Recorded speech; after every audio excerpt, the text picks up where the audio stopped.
तो भारतीय बाजारों के लिए गुरुवार का सेशन थोड़ा सा रिस्पाइट भरा रहा। हालांकि जो रिकवरी थी वो उतनी अच्छी नहीं थी और फर्स्ट हाफ में जो तेजी थी वो थोड़ी सेकंड हाफ तक फिजल आउट होते हुए दिखाई पड़ी। लेकिन फिर भी भारतीय बाजारों के अंदर जो आखिरी तक आते आते कमबैक रहा और थोड़ा खरीदारी के दौर के साथ ही रहा। एडवांस डिक्लाइन की स्थिति में पहले हाफ के कंपैरिजन में सेकंड हाफ में थोड़ी सी कमी जरूर आई। एडवांसेस थोड़े गिरे, डिक्लाइन थोड़े बढ़े, लेकिन फिर भी एडवांसेस एंड तक आते आते तेजी के साथ ही रहे। ज्यादा एडवांस रहे और कम डिक्लाइन देखने को मिला।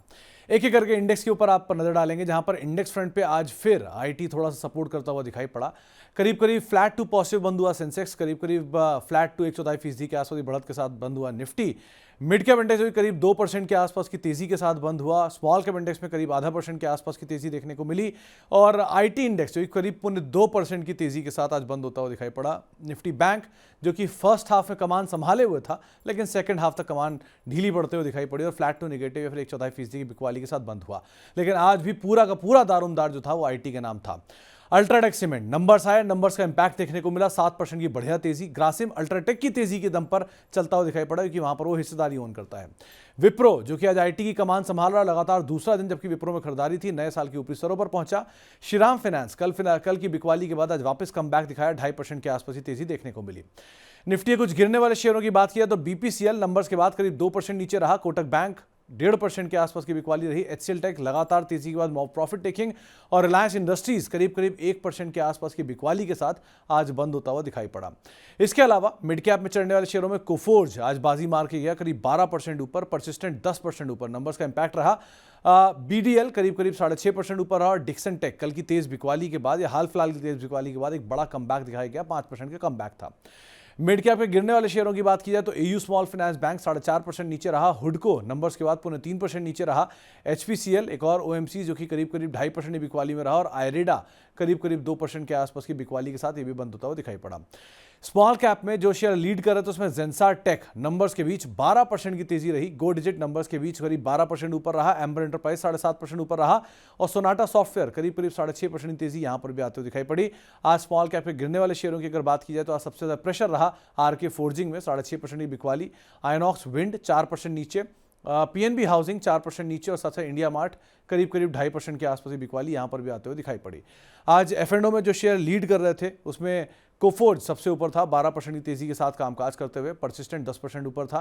केईआई इंडस्ट्री कल शाम से ही इसमें तेजी बढ़ी और वो तेजी एक्सटेंड हो गई, आज भी 8% ऊपर रहा और अल्ट्राटेक 7% की तेजी के साथ बंद होता हुआ दिखाई पड़ा।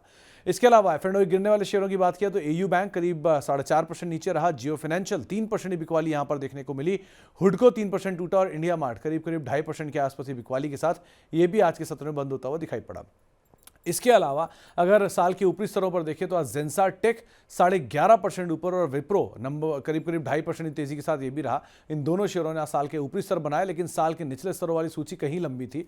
उनमें अगर कुछ शेयरों पर नजर डालिए तो एसडब्ल्यू सोलार लगातार बिकवाली में है, अभी भी 300 के मल्टीपल पे कामकाज कर रहा है, 2.5% नीचे। तानला प्लेटफॉर्म नंबर्स के बाद से बिकवाली जारी, 1.5% नीचे। एक्सिस बैंक 1% नीचे और राजेश एक्सपोर्ट करीब करीब 1% की बिकवाली के साथ लगातार साल के नए निचले स्तर बनाते हुए दिखाई पड़े। अब खबरों का असर रहा जेंसार टेक में नंबर्स के बीच में। गो डिजिट में नंबर्स का इंपैक्ट 12% ऊपर, परसिस्टेंट नंबर्स का इंपैक्ट 10% ऊपर और हुडको नंबर्स का इंपैक्ट करीब करीब 3% के आसपास बिकवाली यहां पर आते हुए दिखाई पड़ी। ये रही बात आज के सत्र की। अब लेकिन कल के लिए क्या करना है, पहले कल के इवेंट्स आपके सामने। कल जहां पर 24 जनवरी को जापान में महंगाई के आंकड़े आते हुए दिखाई पड़ेंगे, सो इसके लिहाज से आप नजर रखें। कल शुक्रवार का दिन भी है तो हफ्ते का आखिरी कारोबारी सत्र होगा, तो उस लिहाज से भी आप नजर रखिएगा। कल जो नंबर्स आने वाले हैं उसमें JSW Steel, DLF, InterGlobe Aviation, GCPL, Torrent Pharma, Bank of India, AU Small Finance Bank, Trident, Laurus Lab, Credit Access Grameen, Granules और शक्ति पंप जैसी कुछ कंपनियां हैं जिनके नंबर्स आएंगे। इनके अलावा भी और कंपनियां, लेकिन ये कुछ बड़ी कंपनियां जिनके नंबर्स आते हुए दिखाई पड़ेंगे। इसके अलावा कल लॉक इन खुलेगा वेंटिव हॉस्पिटैलिटी का, सेनोरिस फार्मा का, कैरारो इंडिया का। इन तीनों के कल लॉक इन्स भी खुलते हुए दिखाई पड़ेंगे, तो इन सभी आईपीओ के ऊपर आप कल या सोमवार को अदरवाइज नजर रखेंगे। इसके अलावा डेंटा वाटर जिसका आईपीओ का कल लास्ट डे है, 22 से लेकर 24 जनवरी के बीच में आईपीओ खुला रहा था। 279 से 294 इसका प्राइस बैंड है। 220 से 221 करोड़ रुपए जुटाने की योजना है। पूरी की पूरी रकम जो है वो कंपनी के अंदर आएगी और ये आईपीओ करीब करीब 32 गुना आज सब्सक्राइब होता हुआ दिखाई पड़ा। तो एक अच्छे सब्सक्रिप्शन का नंबर यहां पर देखने को मिले और जीएमपी भी करीब करीब 130 रुपए पर शेयर के आसपास रहा।